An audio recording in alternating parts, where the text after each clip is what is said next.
Nesse mês de setembro, nós estamos denominando as nossas quartas-feiras como quartas de restauração. Não temos, assim, em nossa ordem de culto, nada de especial no sentido de diferente do que normalmente acontece, mas as quartas de restauração têm apenas como propósito trazer-nos palavras que têm como objetivo a restauração da nossa vida. A primeira palavra que trouxemos aqui, trouxemos baseado em João capítulo 11, na ressurreição de Lázaro, quando falamos sobre o tema da putrefação da alma, a restauração da vida. Semana passada, baseado em Josué capítulo 7, naquela experiência da derrota do povo de Deus para Ai, nós falamos sobre a santificação como processo de restauração. Na noite de hoje, baseado em Mateus capítulo 13, a parábola do semeador, eu quero falar sobre a palavra do Evangelho como processo de restauração da alma. Então acompanhe na sua Bíblia esse texto bíblico, que vai até o verso de número 23, iniciando no verso 1 que diz: Naquele mesmo dia, Jesus saiu de casa e assentou-se à beira-mar. Reuniu-se ao seu redor uma multidão tão grande que por isso ele entrou no barco e assentou-se. Ao povo reunido na praia, Jesus falou muitas coisas por parábolas, dizendo: O semeador saiu a semear. Enquanto lançava a semente, parte dela caiu à beira do caminho, e as aves vieram e a comeram. Parte dela caiu em terreno pedregoso, onde não havia muita terra, e logo brotou, porque a terra não era profunda. Mas quando saiu o sol, as plantas se queimaram e secaram, porque não tinham raiz. Outra parte caiu entre espinhos que cresceram e sufocaram as plantas. Outra ainda caiu em boa terra, deu boa colheita, a 100, 60 e 30 por um. Aquele que tem ouvidos para ouvir, ouça. Os discípulos aproximaram-se dele e perguntaram: Por que falas ao povo por parábolas? Ele respondeu: A vocês foi dado o conhecimento dos mistérios do reino dos céus, mas a eles não. A quem tem será dado, e este terá em grande quantidade. De quem não tem, até o que tem lhe será tirado. Por essa razão eu lhes falo por parábolas. Porque vendo eles não veem, e ouvindo não ouvem, nem entendem. Neles se cumpre a profecia de Isaías: Ainda que estejam sempre ouvindo, vocês nunca entenderão. Ainda que estejam sempre vendo, jamais perceberão. Pois o coração deste povo se tornou insensível. De má vontade, ouviram com os seus ouvidos e fecharam os seus olhos. Se assim não fosse, poderiam ver com os olhos, ouvir com os ouvidos, entender com o coração e converter-se, e eu os curaria. Mas felizes são os olhos de vocês porque veem, e os ouvidos de vocês porque ouvem, pois eu lhes digo a verdade. Muitos profetas e justos desejaram ver o que vocês estão vendo, mas não viram, e ouvir o que vocês estão ouvindo, mas não ouviram. Portanto, ouçam o que significa a parábola do semeador. Quando alguém ouve a mensagem do reino e não a entende, o maligno vem e lhe arranca o que foi semeado em seu coração. Este é o que foi semeado à beira do caminho. Quanto ao que foi semeado em terreno pedregoso, este é aquele que ouve a palavra e logo a recebe com alegria. Todavia, visto que não tem raiz em si mesmo, permanece pouco tempo. Quando surge alguma tribulação ou perseguição por causa da palavra, logo a abandona. Quanto ao que foi semeado entre os espinhos, este é aquele que ouve a palavra, mas a preocupação desta vida e o engano das riquezas a sufocam, tornando-a infrutífera. E, finalmente, o que foi semeado em boa terra, este é aquele que ouve a palavra e a entende, e dá uma colheita de 100, 60 e 30 por um. Senhor Deus, mais uma vez estamos diante da sua palavra. E aqui vemos duas qualidades de ouvinte no texto bíblico. São aqueles que, embora ouvem, não compreendem. E aqueles que ouvem e entendem. E há uma diferença enorme entre ambos, que é o que nós vamos considerar nesta noite. Sobretudo o que nós desejamos para a nossa vida, é que o Teu Espírito torne o nosso coração sensível à Tua palavra. Não é a palavra do homem que imprimiu estas letras nestas páginas. Não é a palavra do homem que estará falando agora diante daqueles que vieram a esse lugar, mas é a palavra do Senhor. E sempre quando nós estamos diante da sua palavra, é com esse espírito que queremos ouvir, compreendendo, aceitando que é o Senhor quem fala por meio da sua palavra. Por isso, ó Deus, entregamos a nossa mente agora, que ela esteja concentrada naquilo que Teu Espírito quer nos revelar. Nosso coração esteja cativo do Senhor nesta hora, que Ele receba a sua palavra como sendo a sua palavra, em nome de Jesus. Amém. Esta é, portanto, a parábola do semeador. E a parábola do semeador é uma entre 8 parábolas que Jesus começa a narrar. Ela é a primeira. Após dela, algumas outras vêm, como a parábola do trigo e do joio, a parábola do grão de mostarda, do fermento, do tesouro escondido, a parábola da pérola de grande valor, a parábola da rede e a parábola do pai de família. Então, são parábolas narradas por Jesus. Aqui nós vemos uma sequência. E as parábolas narradas por Jesus são histórias que ensinam verdades espirituais, ensinam princípios divinos. E princípio não é algo relativo à subjetividade humana, porque princípio é eterno, princípio é imutável. E os princípios que Jesus ensina nas suas parábolas são os princípios do reino de Deus. E por isso que ele sempre diz, e o reino de Deus é assim, ou o reino dos céus é assim. Então aqui é a parábola do reino, que ensina princípios do reino. Mas qual é o princípio que está aqui sendo explícito, sendo ensinado por Jesus? Primeira coisa que a gente tem que perceber no texto bíblico era a condição da vida daquelas pessoas que estavam ouvindo Jesus. Porque o texto bíblico diz que Jesus, ele sobe no barco, e ali há uma enorme multidão, pessoas vindas de todos os lugares, homens, mulheres, crianças, pessoas cultas, pessoas iletradas, pessoas com motivações boas, pessoas com motivações equivocadas, impróprias, enfim, todo tipo de pessoas. E Jesus sabia que naquela multidão, nem todos que compunham aquela multidão estavam em condições espirituais de entender aquilo que ele estaria ensinando. E é por isso que Jesus ensinava por parábola. E aí os discípulos, aqui nesse trecho, eles vão perguntar, mas mestre, por que o Senhor fala por parábolas? Porque ninguém entende quando o Senhor fala por parábolas.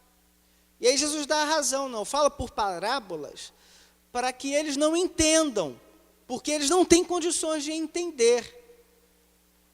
Você lembra daquela parábola também narrada por Jesus, quando ele fala sobre lançar pérolas aos porcos? Jesus não estava chamando as pessoas de porcos, não estava chamando as pessoas de animais. O que Jesus estava ensinando ali era que se a reação de uma pessoa não possuindo condições espirituais para entender a palavra de Jesus, é a mesma coisa que você pegar um colar de pérola e dar para um porco. porque o porco não sabe o valor que a pérola tem. Então Jesus não chama as pessoas de porcas, mas Jesus está falando que existem pessoas que, dependendo do estado em que ela está, ela não tem condições de perceber. Então ele diz, essas pessoas veem a manifestação de Deus, mas não enxergam. Essas pessoas ouvem a palavra de Deus, mas não entendem. Essas pessoas experimentam um monte de coisas espirituais, mas não percebem que são oportunidades extraordinárias que Deus está dando ali naquele momento. Por uma razão muito simples, a condição do seu coração.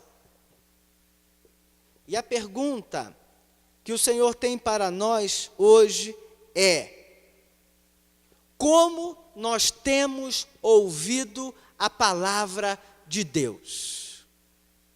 Como nós temos acolhido a palavra de Deus? Porque a maneira que nós ouvimos a palavra, acolhemos a palavra, apreendemos a palavra em nossa alma, isso determinará a restauração da própria alma. É o que Jesus disse aqui, verso de número 15. Porque o coração deste povo se tornou insensível. De má vontade ouviram com os seus ouvidos e fecharam os seus olhos. Se assim não fosse, ou seja, se eles agissem de uma maneira contrária, ou seja, se eles tivessem um coração sensível para mim, se os seus ouvidos estivessem abertos para o que eu quero falar, se os seus olhos estivessem abertos para o que eu estivesse, ou para o que eu estou fazendo, se assim fosse, disse Jesus, poderiam ver com os olhos, ouvir com os ouvidos, entender com o coração, e eles se converteriam e eu os curaria. Em outras palavras, com a parábola do semeador, o que Jesus está querendo ensinar é que a palavra do Evangelho é um processo de restauração da alma humana. E eu confesso aos irmãos uma coisa, que na minha vida, na minha prática diária, a palavra de Deus tem que estar presente. Porque eu creio no poder da palavra. Eu creio, por exemplo, que quando a gente chega ali na UPA, Roberto sabe muito bem disso, que faz parte da equipe do trabalho que a gente realiza às sextas-feiras, trabalho que é realizado ali na UPA, a gente massifica a palavra ali naqueles indivíduos. Massifica. Porque a gente crê na palavra, no poder que ela tem. Romanos capítulo 1 diz, porque eu não me envergonho do Evangelho, porque ele é o poder de Deus para a salvação de todo aquele que crê. Então a gente não vai lá, por exemplo, só estou dando aqui um exemplo, né? A gente não vai lá, por exemplo, para ficar batendo papo com os indivíduos, embora a gente reserve um tempo para fazer isso, para conversar com eles. Mas o nosso propósito é levar a palavra, é pregar a palavra, é massificar a palavra, porque a gente crê na palavra. Porque a gente crê que a palavra, o Evangelho, é o poder de Deus e ele já se basta. Irmãos, não sei quantos vão se recordar daquele professor universitário que eu conheci, a esposa dele foi fonoaudióloga do Mateus, quando ele tinha 4, 5 anos de idade. E aí ela era afastada do Evangelho, e aí já estabeleceu uma conexão com a André, que levava o Mateus. A partir daí, o coração dela começou a ficar mais sensível. Eu também me aproximei deles, porque o esposo dela é professor universitário. E eles moravam na mesma rua que nós morávamos, nos aproximamos. Enfim, aquele homem, Você entrava na casa dele e ele era envolvido também com astrologia. Não confundam astrologia com astronomia. Astronomia é uma ciência, astrologia é esotérico, né? E ele é ligado a esse aspecto, astrologia. Uma vez ele chegou para mim e ele começamos a estabelecer uma relação de confiança, porque ele é envolvido com astrologia e ele detestava pastores, porque ele conheceu alguns pastores que chegavam para ele pelo fato dele ser envolvido com astrologia, mapa astral, pirâmide, aquele elefantinho indiano, todas essas coisas tinha na casa dele.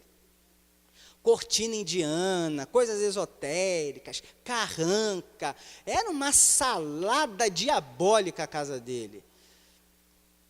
E aí, quando os pastores que ele conheceu, ao observar aquelas coisas, começava a apontar o dedo, começava a criticar, porque isso é do diabo, você está levando o diabo para dentro da tua casa, e esse tipo de discurso. E aí ele só perguntava o seguinte: por que a astrologia é pecado? Por que a astrologia é errado? Por que é pecado eu ter a pirâmide na estante da minha casa? Por que isso atrai Satanás? Por que esse elefantinho indiano é do diabo? Não foi Deus que fez o elefante? Olha, ele estava tratando como um professor universitário. Os camaradas não tinham resposta, mas acusavam. E como eu sempre fiz isso, quer dizer, sempre não, porque eu já contei experiência aos irmãos também, que movido pela arrogância, eu já travei alguns debates com algumas pessoas envolvidas com algumas religiões. Em algumas situações ganhei o debate, mas perdi a pessoa. Porque debate é disputa por quem sabe mais. Ninguém está preocupado com os conteúdos.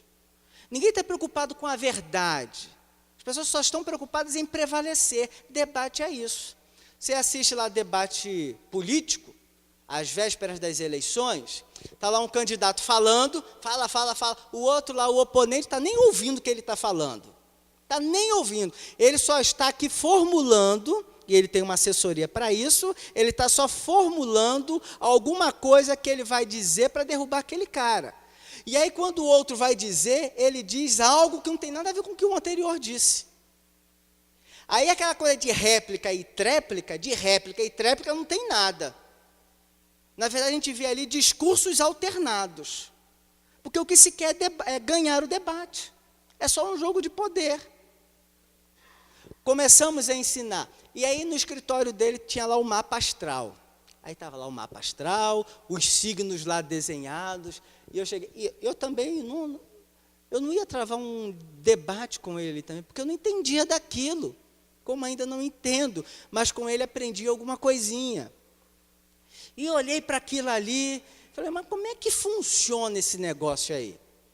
E ele começou a me explicar a relação dos astros no céu, a ligação que eles têm, aí vão formando lá o Sagitário, o Touro, o Peixe, e aí vai formando. Mas você olha o mapa astral, é um monte de astro, um monte de pontinho.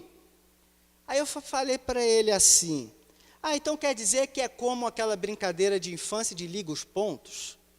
Você vai ligando os pontos, de repente surge uma casa. Liga os pontos, de repente surge um coelho. Liga os pontos, de repente surge um cachorro. E ele parou alguns instantes. É mais ou menos isso. Então, se eu quiser ir agora aqui, e com o dedo eu fui, eu posso, ligando esses pontos, e formar uma casa. Eu posso formar uma bola. Eu posso ligar os pontos aqui, formar um foguete. E assim fui dando os exemplos. E ele parou.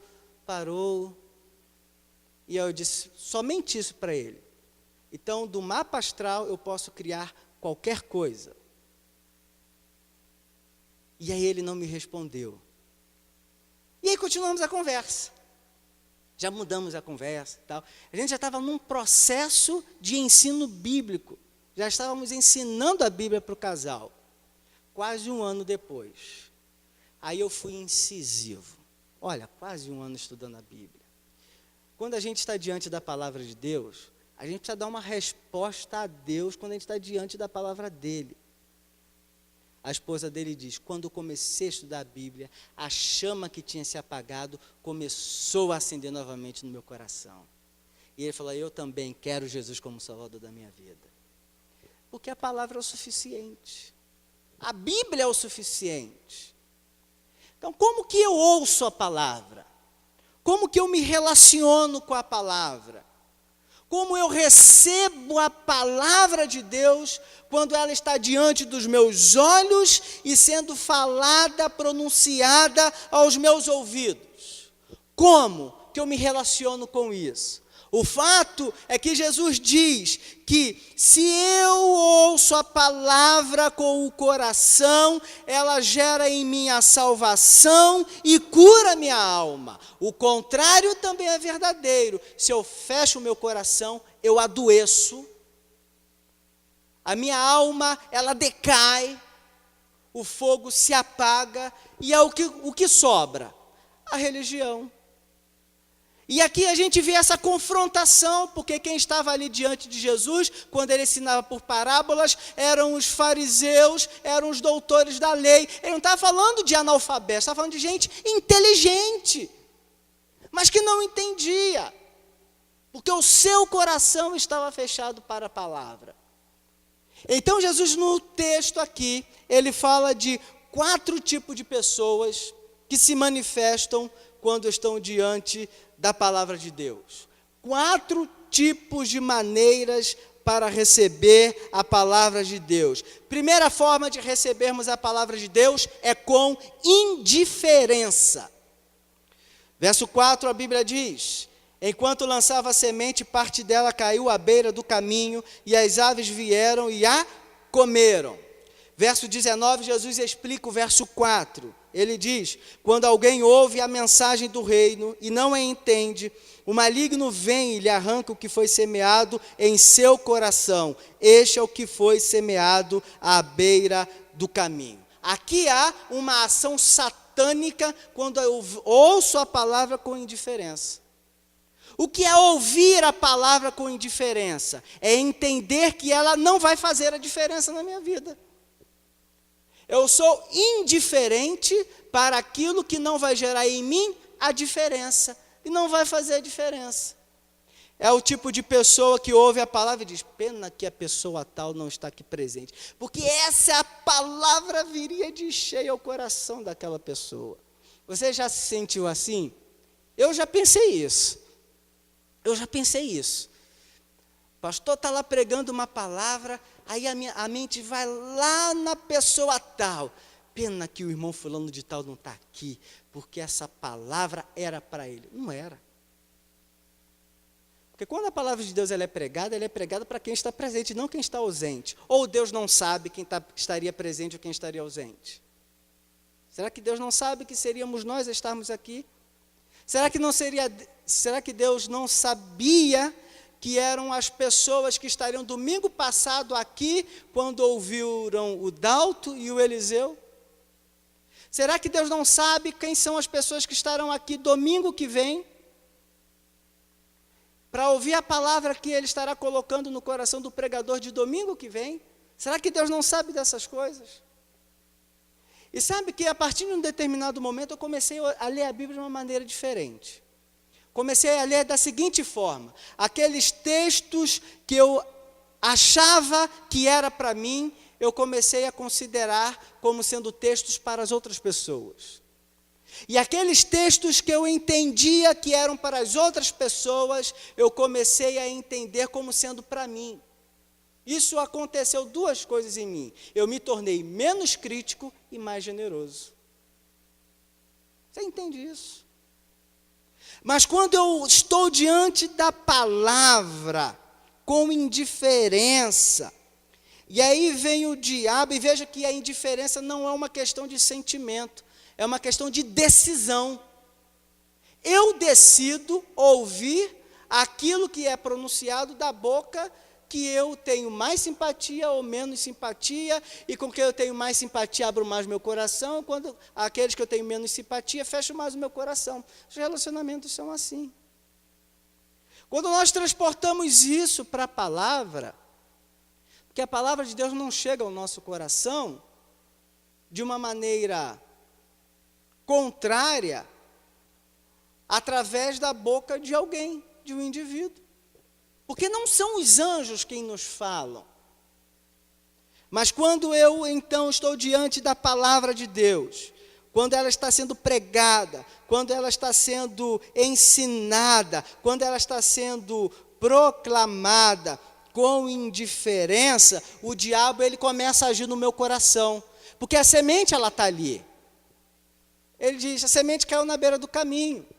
Então ele trata de arrancar, levar aquela semente, para que a pessoa, quando sair do momento de insanidade, ela vai procurar e não vai achar.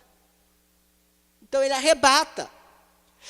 A indiferença não é o diabo quem gera, porque o diabo não precisa fazer muitas coisas, porque a gente já dá conta de fazer algumas coisas por ele, como, por exemplo, fechar o coração para a palavra, por causa da indiferença. Jesus diz que ele não age gerando indiferença, porque a indiferença é determinada por nós.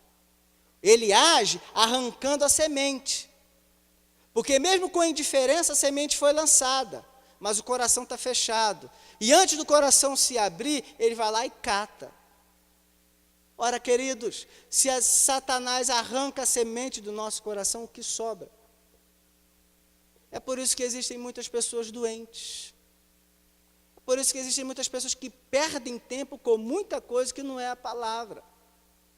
Como dizia minha avó, é por isso que tem muita gente procurando chifre em cabeça de cavalo. E quando o coração está fechado para a palavra, encontra os unicórnios da vida. Encontra. Por causa da indiferença. Segunda maneira de receber a palavra de Deus é com emoção. Verso 5 ele diz, e aqui vou rapidinho. Parte dela caiu em terreno pedregoso, onde não havia muita terra, e logo brotou, porque a terra não era profunda. Mas quando saiu o sol, as plantas se queimaram e secaram, porque não tinham raiz. Versos 6 e 7. Versos 20 e 21, Jesus explica. Quanto ao que foi semeado em terreno pedregoso, este é aquele que ouve a palavra e logo a recebe com alegria.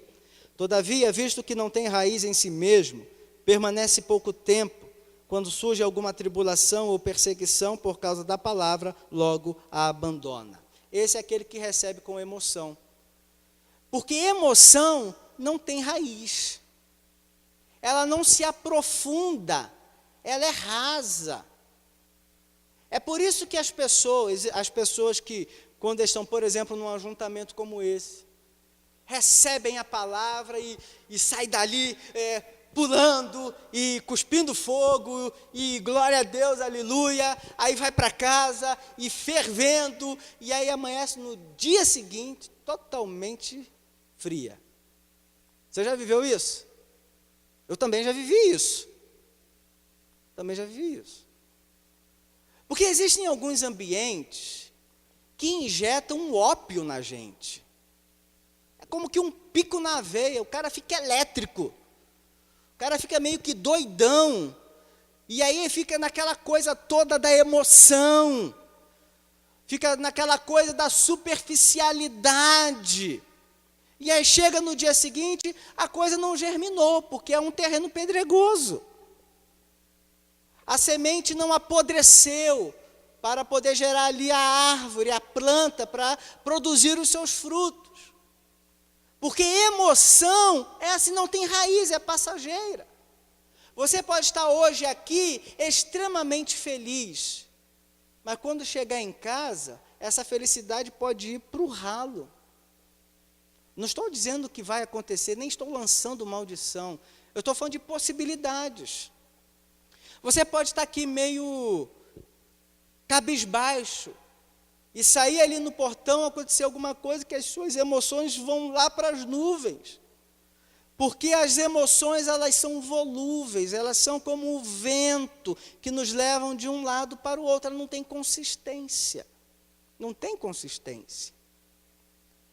Então, todas as vezes que eu estou diante da palavra e recebo a palavra de Deus, movido pela emoção, essa emoção, ela não sustenta a semente no meu coração, porque emoção é passageira, é inconsistente. Terceira maneira de receber a palavra de Deus é receber sem compromisso, verso 7.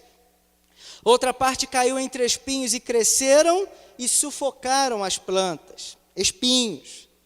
Verso 22 explica: quanto ao que foi semeado entre os espinhos, este é aquele que ouve a palavra, mas a preocupação desta vida e o engano das riquezas as sufocam, tornando-a infrutífera. Ou seja, é quando eu estou diante da palavra de Deus sem compromisso com ela. Jesus está falando de uma atenção dividida. Jesus está dizendo aqui, ou o camarada é totalmente meu, ou a palavra ela não germina no seu coração. Está falando aqui de uma ação de estar recebendo a palavra, mas o coração está dividido. Vejam que Jesus não está condenando aqui o trabalho. Jesus ele não condena aqui as riquezas. Ele não condena aqui aquelas coisas pelas quais a gente luta e trabalha e corre. Ele não condena essas coisas. O que ele está falando é de uma preocupação, ou seja, ele está dizendo o seguinte, que as pessoas que se preocupam de coisas que são materiais, são pessoas que já colocaram o seu coração naquilo que é material. Entende isso? E aí, por isso que a Bíblia sempre fala sobre a questão quando nós dividimos os nossos bens. Com a igreja, através de dízimo e oferta, a Bíblia sempre nos exorta a ajudarmos aos menos favorecidos, sempre faz isso. Porque esse é um princípio do reino. Se eu me ocupo somente das coisas que são ou que podem ser para mim, eu fujo de um princípio do reino. E essas coisas que me ocupam tornam-se um Deus na minha vida. E é por isso que nas igrejas as pessoas têm dificuldade de ouvir quando se fala acerca de dinheiro. Alguém certa vez disse assim para o seu pastor: pastor, mas tem que parar de pregar sobre dinheiro na igreja. Mas por quê? Porque existem pastores aí que roubam. Tudo bem. Mas tem pastor que adultera? Tem. Mas ninguém fica indignado quando se prega contra adultério. Por que quando se fala de dinheiro não se pode? Porque tem pastor que rouba a igreja. Porque a questão não é que está se falando de pecado ou não pecado, que está se falando de um Deus. Dinheiro é um Deus. Por isso que Jesus chama, ou você serve a Deus ou serve a Mamon, o nome de um Deus, que era o Deus da riqueza. Ele não está falando de dinheiro, está falando de um Deus que domina o coração. E é por isso que em Mateus 6 ele disse, não se preocupem das coisas desta vida. Se eu cuido do pássaro, dos lírios do campo, vocês valem muito mais do que eles. Eu vou estar cuidando de vocês. Ocupem-se do quê? Buscai primeiro o reino de Deus. E a parábola aqui é a parábola do reino. Então, quando nós recebemos a palavra de Deus sem o compromisso com ela, é uma possibilidade, mas isso não gera nenhuma restauração em nossa vida. Por último, a outra maneira de recebermos a palavra de Deus é com o coração. E quando recebemos com o coração, os frutos são produzidos na nossa vida e para além de nós. Verso de número 8, outra ainda caiu em boa terra, deu boa colheita, a 100, 60 e 30 por 1. Ou seja, cada semente, a proporção era essa, uma semente para 30, uma semente para 60, uma semente para 100. É a maneira como nós ouvimos, recebemos a palavra com um coração aberto, entendendo que é a palavra de Deus. Isso faz com que a nossa vida seja uma vida frutífera. E aí ele diz que essa palavra, ele entra no nosso coração, na nossa alma, ele nos converte, ele nos cura. Quando fala de conversão aqui, não é a conversão dos pecados, mas é uma conversão que tem que acontecer sempre em nossas vidas. Porque quando não há uma conversão contínua das nossas vidas, não no sentido de salvação, mas no sentido de aspectos que precisam ser tratados pela palavra do Evangelho na nossa existência, quando nós nos convertemos, a nossa vida melhora. Mas não é uma melhora material, mas é uma melhora na alma. Coisas que não são explicadas. Existem pessoas que dizem, eu estou muito feliz porque ganhei na Mega Sena. Tem gente que está feliz por isso. Só que mais de 80% dos brasileiros que ganham em jogo, em pouco tempo perde toda a fortuna. Há um estudo que já diz sobre isso. Isso é inconsistente. Isso aí é bom que seja assim mesmo, para que a gente entenda que o nosso sustento pelo plano de Deus não é jogo, é o fruto do nosso trabalho. Infelizmente tem crente que joga aí no bicho, na cena, uma série de coisas por aí, nos cavalos, será mais o quê.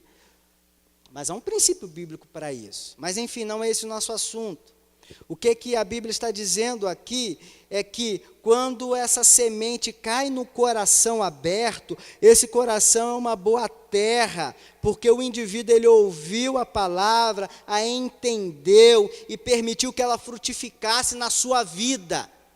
Veja que ele está falando de indivíduo, está frutificando a vida do indivíduo, não está frutificando a vida do outro, a partir daquele que ouviu, está frutificando a vida dele.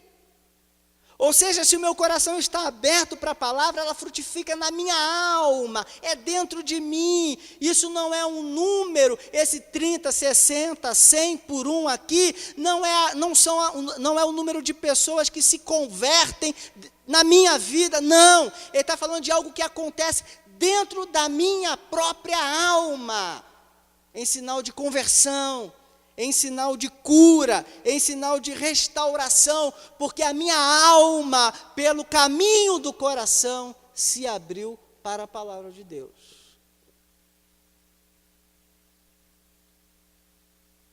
Em alguns momentos da Bíblia, e aqui eu encerro, eu vou citar apenas um.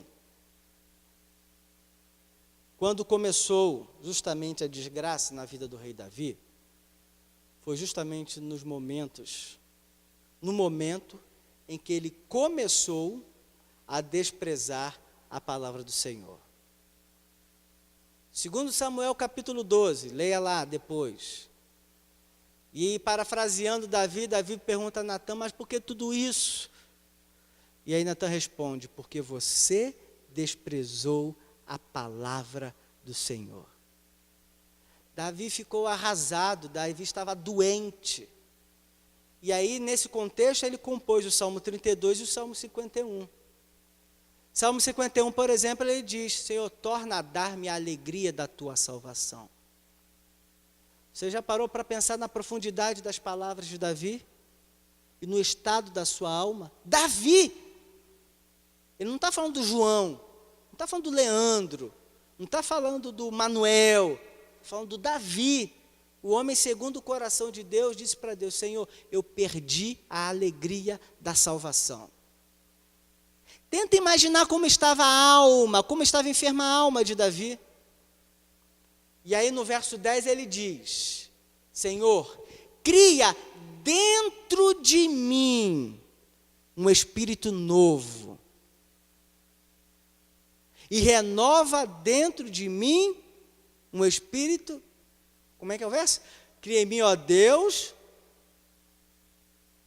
um coração puro e renova dentro de mim um espírito reto. Coração puro, espírito reto.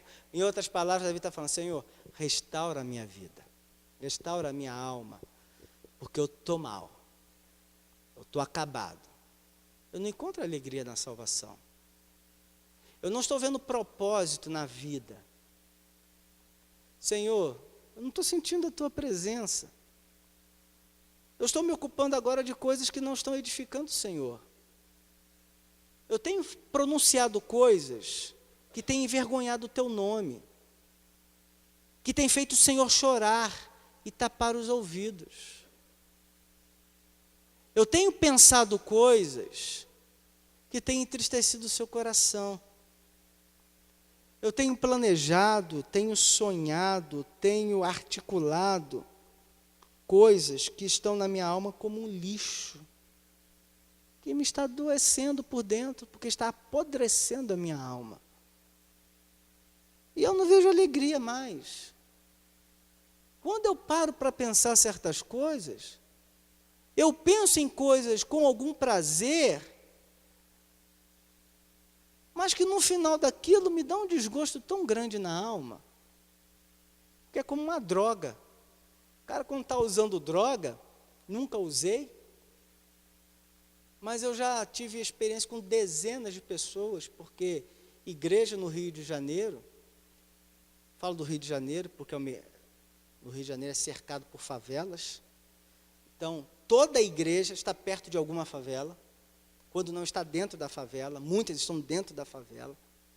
No Rio eu fui membro de uma igreja que ficava a 200 metros da favela, então era mensalmente, a igreja escolhendo pessoas e pagando para as pessoas ficarem internadas, para se recuperarem.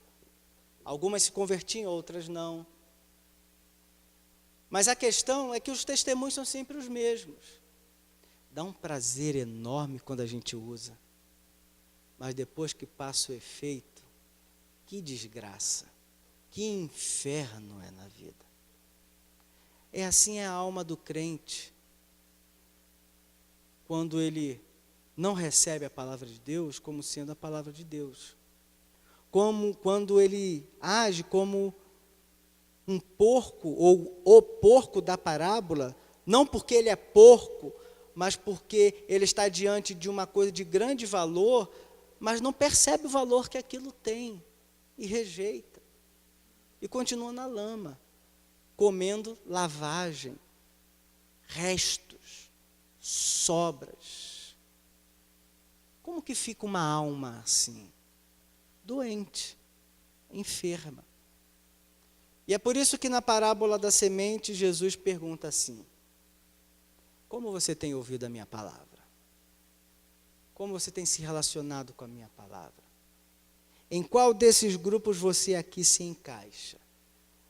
Mas ele diz, se você não endurecer o seu coração, se você abrir o seu coração, você vai ouvir e vai entender. Você vai ver e vai enxergar. E aí eu vou salvar a sua vida, eu vou curar a sua alma, vou restaurar a sua alma. Você precisa que a sua alma seja restaurada? A proposta de Jesus é: abra o seu coração para a palavra do Evangelho. Porque ela, e somente ela, dará conta da saúde da sua alma. Amém, queridos? Vamos ficar de pé e vamos orar? Obrigado, Senhor, pela Tua palavra. Obrigado porque a Tua palavra é sempre desafiadora. E a Tua palavra nos diz que ela própria é como uma espada de 2 gumes e corta para tudo que é lado. E ela vai penetrando nas regiões mais abissais do nosso ser, no mais profundo do nosso ser. A Tua palavra nos diz que ela, como espada, discerne as intenções do coração, os pensamentos, percorre as juntas e medulas e vai fazendo ali uma operação, e isso dói. Dói porque é uma cirurgia de fato. Mas na medida em que nós nos permitimos a Sua palavra, embora a dor que ela produza, no final haverá alegria, o prazer, o regozijo pela salvação, a saúde em nossa alma. Nós desejamos, Pai, que o nosso coração esteja sempre diante da Tua palavra. Queremos que o nosso coração esteja sempre aberto para a Tua palavra. E como uma boa terra, venha germinar a semente do Evangelho. E germinando a semente do Evangelho, os frutos sejam produzidos. O Senhor se alegra e seja também glorificado. A minha oração, Pai, é em nome de Jesus, e ainda pedindo que o Senhor nos despeça em paz aos nossos lares. O restante de nossa semana seja ricamente abençoado pelo Senhor em Cristo Jesus. Amém. Queridos, que Deus abençoe a vida de cada um de vocês.